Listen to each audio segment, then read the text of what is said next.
सर्वप्रथम आप सभी को सादर जय जिनेन्द्र। आज सुगंध दशमी व्रत का दिन है, जिसे धूप दशमी भी कहते हैं। यह भाद्रपद शुक्ल की दशमी को मनाई जाती है। इसके पीछे क्या कथानक है, यह कब से प्रारंभ हुई, इसका वाचन इस प्रकार है। बीतराग के पद प्रणमी प्रणमी जिनेश्वर बान, कथा सुगंध दशमी तनि कहूँ परम सुखदान। जम्बूद्वीप के विजयार्थ पर्वत की उत्तर श्रेणी में शिव मंदिर नाम का एक नगर है। वहाँ का राजा प्रियंकर और रानी मनोरमा थी। सो वे अपने धन यौवन आदि के ऐश्वर्य में मदोन्मत्त हुए जीवन के दिन पूरे करते थे। धर्म किसे कहते हैं, वह उन्हें मालूम भी न था। एक समय सुगुप्त नाम के मुनिराज कृष्ण शरीर दिगंबर मुद्रायुक्त आहार के निमित्त से बस्ती में आए। उन्हें देखकर रानी ने अत्यंत घृणापूर्वक उनकी निंदा की और पान की पिच मुनि पर थूक दी। सो मुनि तो अंतराय होने के कारण बिना ही आहार लिए पीछे वन में चले गए और कर्मों की विचित्रता पर विचार कर संभाव धारण कर ध्यान में निमग्न हो गए। परंतु थोड़े दिन पश्चात रानी मरकर गधी हुई, फिर सूकरी हुई, फिर कुकरी हुई, फिर वहाँ से मरकर मगध देश के बसंत तिलक नगर में विजयसेन राजा की रानी चित्रलेखा की दुर्गंधा नामक कन्या हुई। सो इसके शरीर से अत्यंत दुर्गंध निकला करती थी। एक समय राजा अपनी सभा में बैठा था कि धनपाल ने आकर समाचार दिया कि हे राजन, आपके नगर के वन में सागर सेन नाम के मुनिराज चतुर्विध संग पधारे हैं। यह समाचार सुनकर राजा प्रजा सहित वंदना को गया और भक्तिपूर्वक नतमस्तक हो राजा ने स्तुति वंदना की। पश्चात मुनि तथा श्रावक के धर्मों का उपदेश सुनकर सबने यथाशक्ति व्रताधिक लिए, किसी ने केवल सम्यक अंगीकार किया।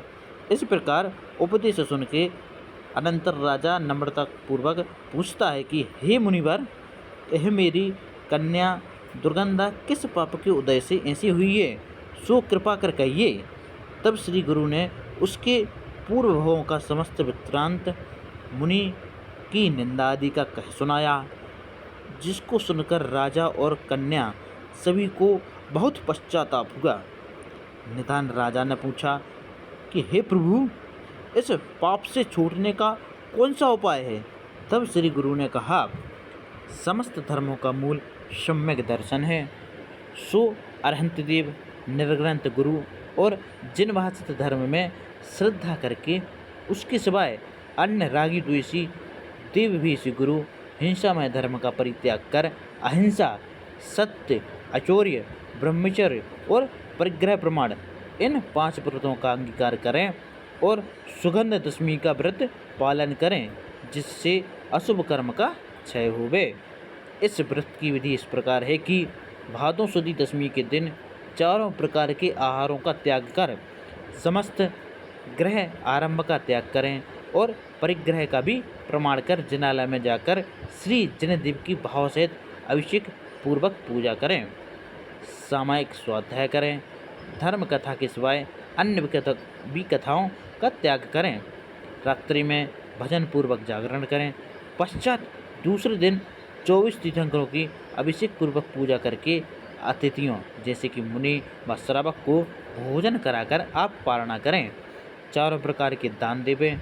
इस प्रकार 10 वर्ष तक यह व्रत पालन कर पश्चात उद्यापन करें, अर्थात चमर, छत्र, घंटा, झारी, ध्वजा आदि 10-10 उपकरण जिन मंदिरों में भेंट देवें और 10 प्रकार के श्रीफल आदि फल 10 धर के श्रावकों को बांटें।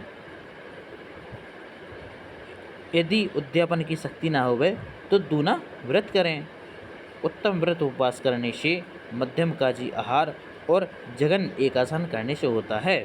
इस प्रकार राजा प्रजा सबने व्रत की विधि सुनकर अनुमोदना की और स्वस्थान को चले गए। दुर्गंधा कन्या ने मन वचन काय से सम्यक पूर्वक व्रत को पालन किया। एक समय 10वें तीर्थंकर श्री शीतलनाथ भगवान के कल्याण के समय देव और इंद्रों का आगमन देखकर उस दुर्गंधा कन्या ने निदान किया कि मेरा जन्म स्वर्ग में हुए। सो निदान के प्रभाव से यह राजकन्या स्वर्ग में अप्सरा हुई और उसका पिता राजा मरकर 10वें स्वर्ग में देव हुआ। वह दुर्गंधा कन्या अप्सरा के भाव से आकर मगध देश के पृथ्वी तिलक नगर में राजा महिपाल की रानी मदन सुंदरी की मदनावती नामक कन्या हुई। सो अत्यंत रूपवान और सुगंधित शरीर हुई और कौशंबी नगरी के राजा अरिमदन के पुत्र पुरुषोत्तम के साथ इस मदनावती का विवाह हुआ। इस प्रकार से दंपति सुखपूर्वक कालक्षेप करने लगे। एक समय वन में सुगुप्ताचार नाम के आचार संघ सहित आए। सो वह राजकुमार पुरुषोत्तम अपनी स्त्री सहित वंदना को गया तथा और भी नगर के लोग वंदना को गए। सो स्तुति नमस्कार आदि करने के अनंतर श्री गुरु के मुख से जीवादि तत्व का उपदेश सुना। पश्चात पुरुषोत्तम ने कहा कि हे स्वामी, यह मेरी मदनावती स्त्री किस कारण से ऐसी रूपवान और अति सुगंधित शरीर है। तब श्री गुरु ने मदनावती के पूर्ववंतर कहे और सुगंध दशमी व्रत के महात्म्य बताया। तो पुरुषोत्तम और मदनावती दोनों अपने भवंतर की कथा सुनकर संसार देह भोगों से विरक्त हो दीक्षा लेकर तपस्रण करने लगे।